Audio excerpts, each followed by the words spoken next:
Donald Trump now says that if states want to put in place laws to monitor the pregnancies of women, that's something that he would be okay with them doing.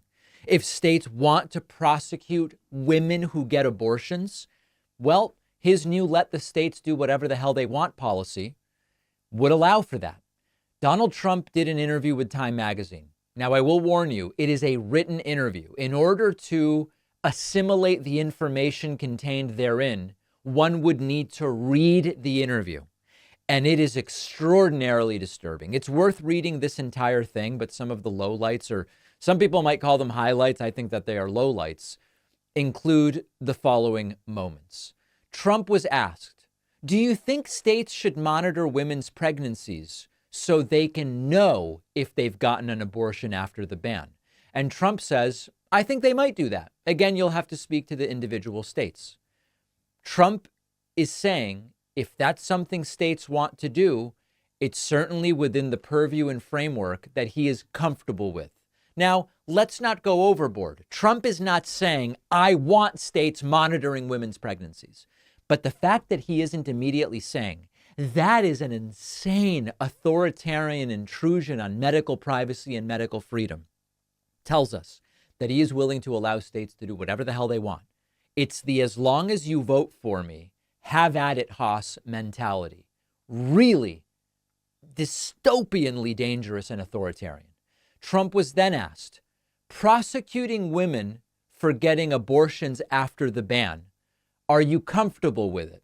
And Trump says the states are going to say, rather than say, I'm okay with states having different limits on abortion, but we're not prosecuting women. Absolutely not. Trump says the states are going to say. Again, saying if that's what states want to do, then that's what states are going to do, rather than the sensible and obvious position, no, we're not going to prosecute women. Now, you might recall that Trump at one point, early in his 2016 campaign, did say there has to be some kind of punishment for the women. He eventually backtracked on that because he was told, no. We are anti-abortion, but we don't say prosecute the women. But remember this moment from the 2016 campaign? Famous moment now with Chris Matthews. Do you believe in punishment for abortion? Yes or no, as a principle? The answer is that there has to be some form of punishment. For the woman? Yeah, there has to be some form. For the women? Yeah, there has to be some form. There has to be some form. Trump asked in the Time interview, do you think women should be able to get the abortion pill mifepristone? And Trump says, well, I have an opinion on that, but I'm not going to explain. I'm not going to say it yet. So at least for now, Trump not even saying, of course, women should be able to get that medication. And then lastly, on the issue of political violence, Trump was asked, Mr. President, in our last conversation, you said you weren't worried about political violence in connection with the November election. You said, I think we're going to win and there won't be violence. What if you don't win, sir? And Trump says, I think we're going to win.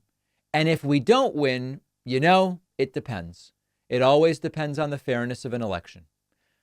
So Trump here is saying, as far as violence, if he doesn't win and it's unfair as he perceives it, then maybe there will be violence and maybe it would be the right thing as far as Donald Trump is concerned. So listen, to go back to the abortion aspect of this, it's critical to understand that none of this is about Donald Trump's sincerely or passionately held beliefs about abortion. Realistically, Trump is still pro-choice. He's been pro-choice his entire life. I believe Trump is still pro-choice. What this is about is Trump's willingness to do anything politically that he thinks the people most likely to vote for him are likely to want. It doesn't make him any less dangerous that privately he's pretty obviously pro-choice. Arguably, it's more dangerous because Trump knows what is right, but it's irrelevant. It is supplanted. What is right in Trump's mind is supplanted by his desire for power and his willingness to say, do whatever you want as long as you vote for me. It is dangerous, dangerous stuff. And we have no choice but to do everything we can to prevent him from getting another 4 years. And listen, in our interview last week or the week before with that former Trump supporter, a gay Trump supporter who's married to his husband, and said, listen, Personally, I believe Trump is in favor of gay marriage, gay rights. I don't think Trump is homophobic. It doesn't change the fact that Trump's coalition is made up of some of the most vile, xenophobic, anti-Semitic, and homophobic elements. What Trump personally believes is less relevant. And we said it earlier with regard to Joe Biden. I don't really know if Joe Biden personally cares much about student loan debt forgiveness. I just don't know. I don't know if Joe Biden personally cares much about cannabis decriminalization, legalization. But with regard to the way Joe Biden is running his administration, more student loan debt forgiveness than any president in history, rescheduling cannabis out of Schedule 1 to Schedule 3. Does it matter what he personally believes if he's doing the right things? The inverse is true with Trump.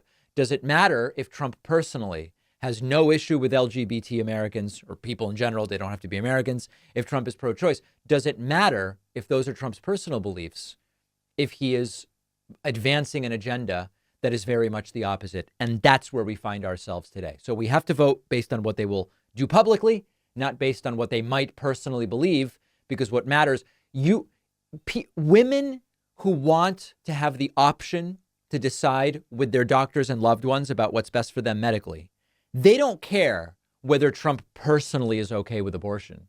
If he is pushing this political package, it's bad for those women regardless. Let's take a very quick break. We will hear from a sponsor or two, unless you're listening, of course, to the members-only commercial-free podcast feed, and then we'll come back with much more. If you're looking for the perfect gift to celebrate the moms in your life, an Aura frame is a beautiful Wi-Fi connected digital picture frame that lets you share and display unlimited photos. I just got one for my mom. Super easy to upload and share photos via the Aura app. If you're giving an Aura as a gift, you can personalize the frame with preloaded photos and memories. I did this for my mom. I actually have now given both of my parents these as a gift, loaded it with pictures of the baby, which they loved. And now either I or my parents can add or remove photos from the frame with the app.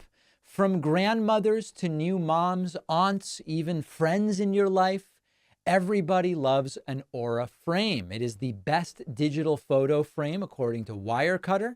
It was one of Oprah's favorite things. Aura frames are guaranteed to bring joy to moms of all ages. And right now, Aura has a great deal for Mother's Day. Go to auraframes.com/Pacman and use code Pacman to get $30 off and free shipping on their best-selling frame. The link is in the description. Terms and conditions apply.